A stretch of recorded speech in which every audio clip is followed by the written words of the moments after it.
In today's video, I'm going to teach you how to check the Salesforce IP address.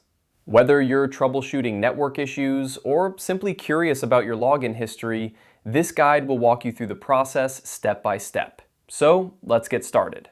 First, make sure you're logged into your Salesforce account and on your Salesforce homepage.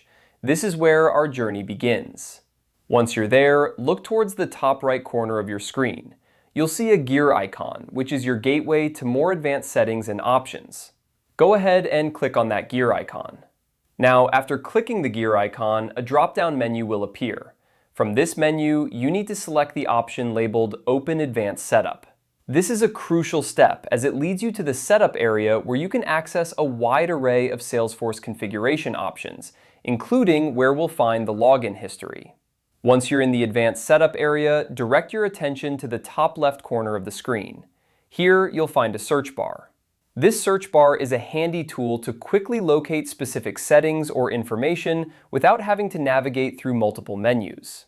In this search bar, type the word Login and press Enter.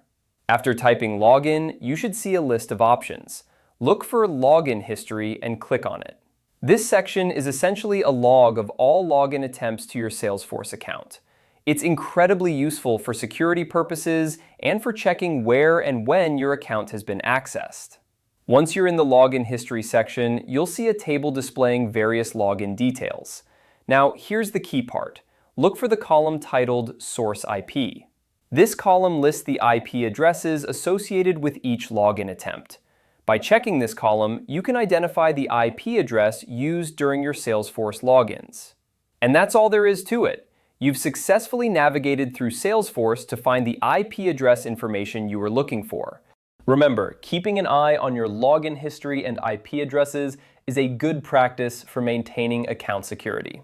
I hope this walkthrough has been helpful and that you feel more confident in managing your Salesforce settings.